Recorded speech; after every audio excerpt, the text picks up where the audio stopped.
easy. All right, that's good. That's a quick one. Obviously, you're still focused on this season, but next year you have a quarterback battle coming out. I'm wondering how important those bowl practices would be when you're trying to kind of get those guys more work. They're important. We talk about that when you're building a program. Those extra 50 practices are huge. We just joke around. You didn't have bowl practice in Whitewater, but when you played 5 extra games, you had 25 extra, or whatever it was, for 20 practice. Like, it's amazing. You ever think about it? Those kids actually played like 2 extra seasons compared to everybody else. So 50 practices are huge. They really are for just development, especially nowadays, especially at the quarterback position. A huge developmental opportunity. Jim, as you're spending time on that last bye week and kind of evaluating and looking forward, was there anything that jumped out that you didn't expect to see, that maybe that extra time to have to look at it gave you a chance to discover or see or whatever? Season-wise or? Yeah. See, something that you might emphasize heading into the final couple weeks that you didn't expect. No, it kind of reiterated. It's a really good question too. It kind of reiterated the fact that we're not doing a great job in that third and or fourth quarters. And either or. Like sometimes it'd be an okay third and then not good fourth, or a solid fourth but a bad third, or how you say bad, but not productive. Sure. So trying to figure that out, because like I said early on in the season, it was like really good. Like, it come out and score halftime. Now then also we got a low, not being able to score when we come out of the locker room. And then like Arizona game, didn't score, and then had a solid fourth quarter opportunity to put the game away.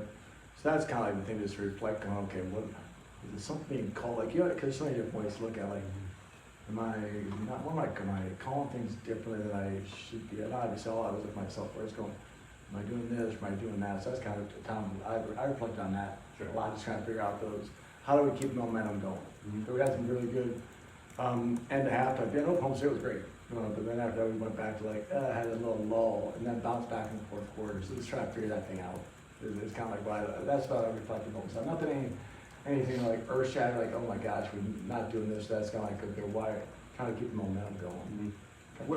Where do you look for that, the momentum? I look at myself. I look at the play calling. I look at I kind of go play by play and go, okay, sequences. Move this, or call this, or call that, or gotta get this kid an opportunity, or however. There's so many different ways to go about it. That's what I always get. Because it's easier to say, oh, well, we missed this block, or we dropped this pass, or we made a bad throw, or we turn around like, oh, well, if I could have done this differently, what would I have done? What could I have done? And who knows, that would have worked either. As well as we wanted it to. And so I says, what's so fun? It's crazy. You guys know that in all the sports you guys cover, it's like there's just a moment, there's a play, there's just missing this throw, or just like Emmanuel just missing that corner route in the third quarter. Just that. It wasn't like it was a good ball, it was a good route, great protection, third and 4.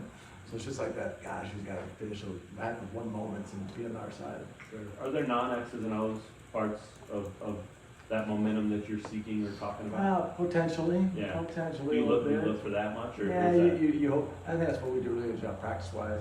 Kind of give us a chance to see that sometimes in the guys. See if that the way we practice and the number of reps we get kind of helps out a lot. But you do. You kind of look at it all. But it all still comes back to me. Do you spend any more time with DK just because he has at least a familiarity with Iowa State? It was good, really good last year to start the guy, but then we had Coach Traz, our analyst, is with at Iowa State too on the offense side. So he's kind of helped. So it's been good to have some people who have been there and done and seen it, and worked that way. So it was last year more so because it kind of stayed the same for the most part. But yeah, it's been good to talk to him about some of that stuff for sure. Just schematically, and then personnel, obviously you see on tape, he knows some of the personnel. Obviously, but just a schematical part, sometimes just kind of get a general understanding of what's going on, for sure. Schematically, you've seen something like this, but they're kind of like the grandfather of this. What are you seeing out of their defense up to this point? I'm really impressed. Their defense is they've got injuries in the back end. They had some injuries, and they keep playing well. And that's what's really impressive. Because obviously, they kind of started the whole 3, drop 8, rush 3 variation burst that people kind of feel like I remember years ago watching it, like, I kind of felt like, man, they might have done that to slow Homer down back in the day. Tried to slow those up-tempo teams type down. They did a great job of it. And then everybody kind of piggybacked and jumped on that deal. But I see a group of guys like, and this was going on 5 years, playing those guys, physical, tough kids. You know, the linebacking core is always kind of their strength. They always have occasional, their whole team's strength. Their linebacking core, those tough guys that just play hard downhill and kind of guy I'm sure coach there wants to have. So I still see that. So even the guys that brought in the back end just are fundamentally sound and solid. Just don't give up big plays. They did a really good job of making you drive. And they're going to do anything, they'll bend somewhat. You know, they're do their darndest not break and make you, like most good defense try to do, let's make the offense drive 10, 12, 14, 16 plays, which now is the easiest. So it's kind of similar, but I'm really impressed by them putting different pieces in and still playing really well defensively. What are some of the challenges that poses in the run game when you have so many different guys moving around in the back half? It's different as you get used to it. It's not, I say, you get more, I say easy is a long word to use, but you see it more, so you're more used to it, seeing it. But it's like different people coming at different angles. You're so used to a 4 down, or even a 5 down back in the day, of where guys, the linebackers are fitting and safeties are fitting. Now this whole thing kind of started with like a story called a star, but the free safety type. There's a freebie hitters. You guys start accounting for people that you never had to account for in the run fits. That's what kind of causes some uniqueness in the run game. You have to do some different things that you don't have to do other weeks to try and account for the people that they bring in the box. Anything else for Coach Zebrowski? Yeah, Coach, what have you seen from Norman Gorsica? Well, not fun. It's been good to see him play.